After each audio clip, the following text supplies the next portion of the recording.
Hermanos, en esta sesión los invito a dar una mirada integral al Evangelio según Juan y revisar algunos aspectos que no hemos visto hasta ahora.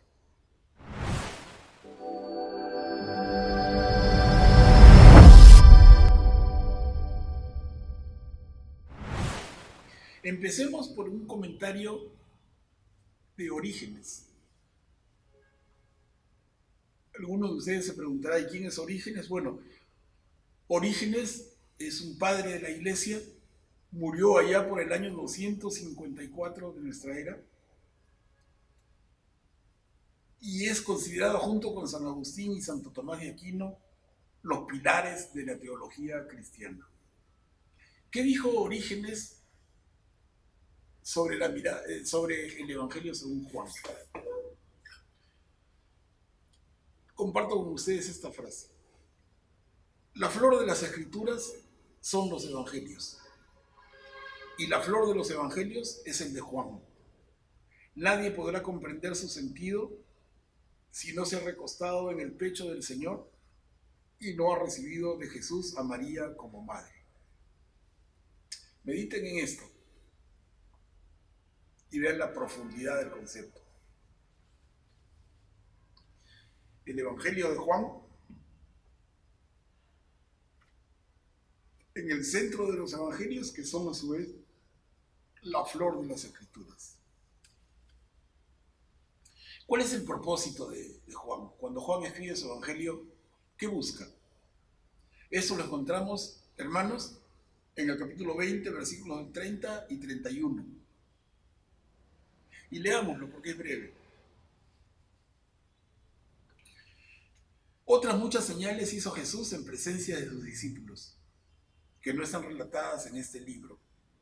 Estas quedan escritas para que crean que Jesús es el Mesías, el Hijo de Dios, y para que creyendo tenga vida por medio de él.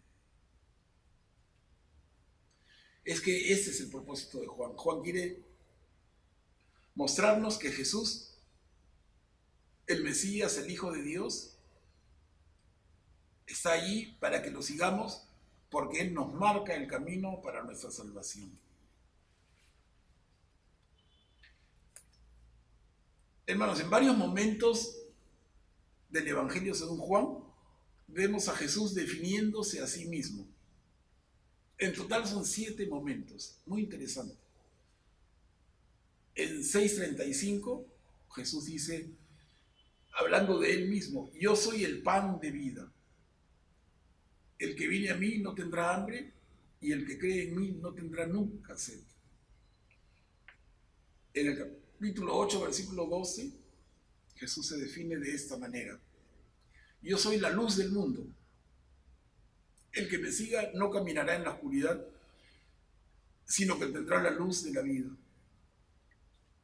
En 10:9, Jesús dice de Él mismo, yo soy la puerta. Si uno entra por mí, estará a salvo. Será como una oveja que entra y sale y encuentra pastos. En 10:14, Jesús se define así. Yo soy el buen pastor y conozco mis ovejas y ellas me conocen a mí. En 11:25 dice, yo soy la resurrección, el que cree en mí, aunque muera, vivirá. En 14:6 señala, yo soy el camino, la verdad y la vida. Nadie va al Padre sino por mí.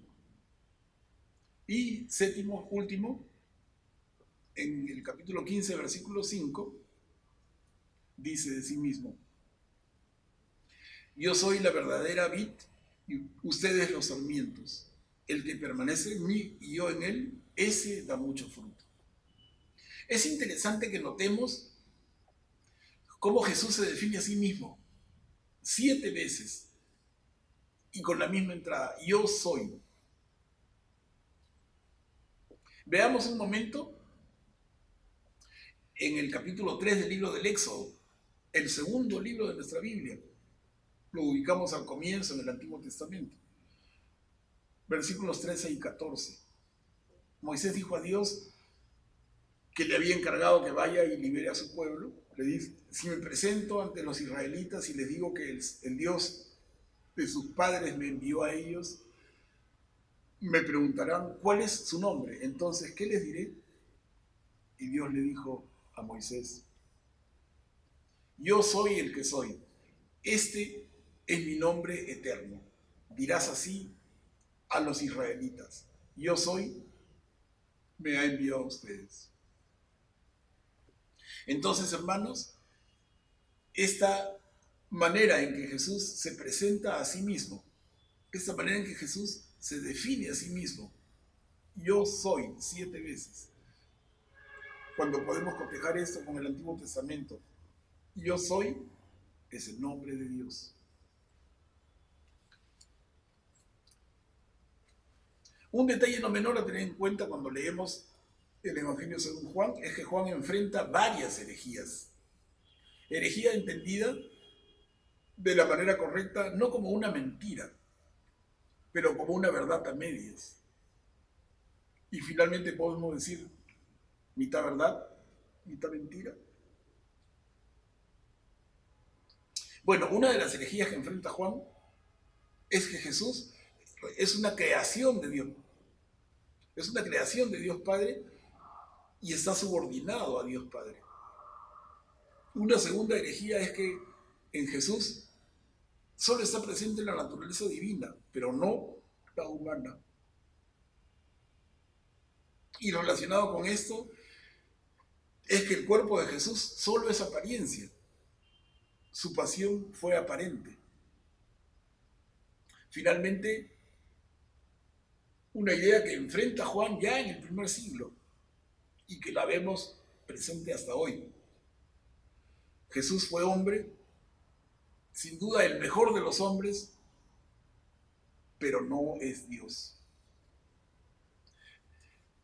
Señalo esto porque va a ser de máxima utilidad tenerlo presente a la hora de leer el Evangelio. Vamos a entender mucho más a Juan. En esta misma medida,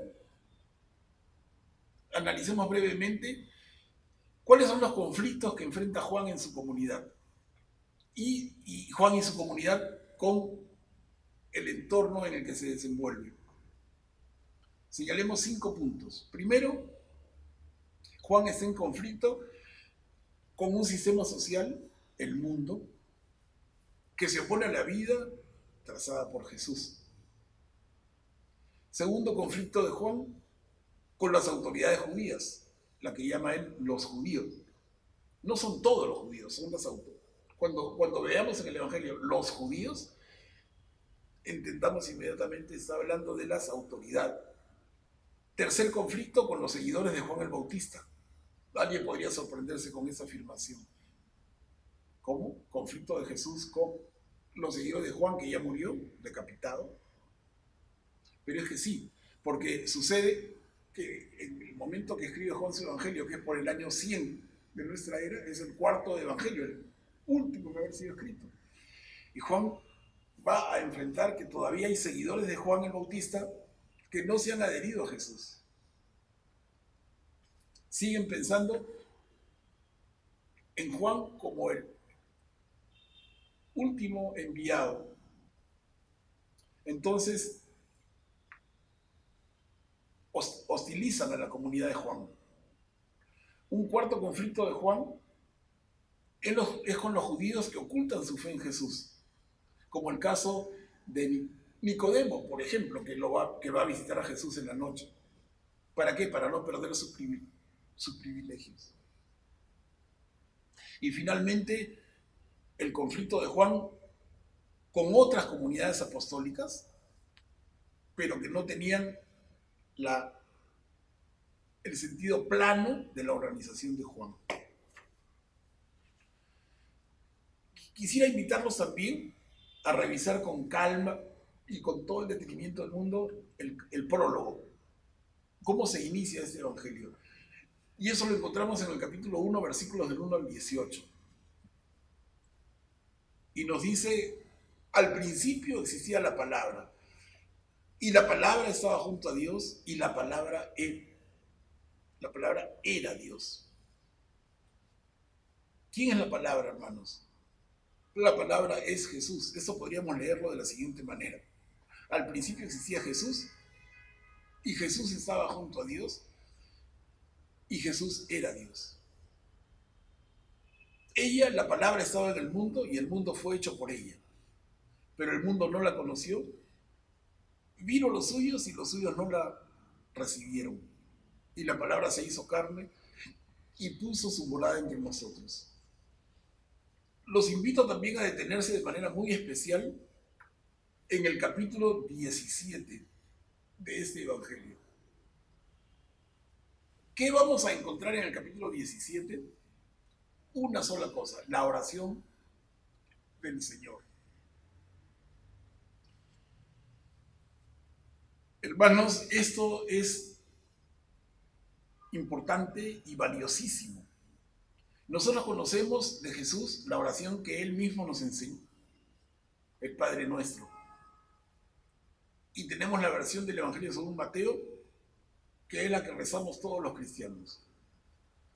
Pero aquí, en el capítulo 17, encontramos una oración mucho más larga de Jesús, que Él le dirige al Padre absolutamente consciente de la pasión que se está iniciando.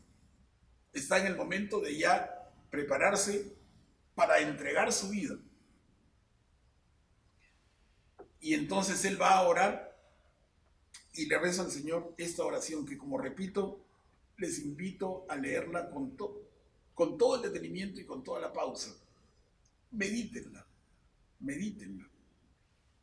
Y los invito a ver y buscar las 3 partes de esta oración que están bien claras si la leen una y otra vez. En la primera parte, Jesús, dirigiéndose al Padre, le va a pedir por Él mismo. Y le dice: Padre, ha llegado la hora, glorifica a tu Hijo para que también tu Hijo te glorifique. Y sigue. Pero luego tenemos una segunda parte implícita en que Jesús le va a pedir al Padre por sus discípulos, esos que me han acompañado.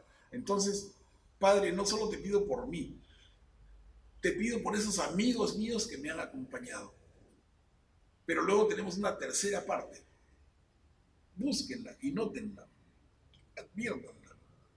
Y en esa tercera parte, ¿qué vemos? Vemos a Jesús, ya no solamente como en la primera pidiendo por Él, o como en la segunda pidiendo por sus amigos. En la tercera le va a pedir por el resto que vendrán. O sea, no solamente le pide por sus seguidores, los apóstoles, los discípulos, sino por nosotros incluso. Ubiquen esa tercera parte. Entonces, es por lo que vendrán después, por lo que creerán en la palabra, en el testimonio, y se convertirán en seguidores. Entonces, esta oración tiene eso de maravilloso. Léanla, repito, por favor, les pido, medítenla, profundícenla, y que esta oración les llene el espíritu. Hermanos, los invito a la próxima sesión en la que trataremos el amor en las cartas de Juan.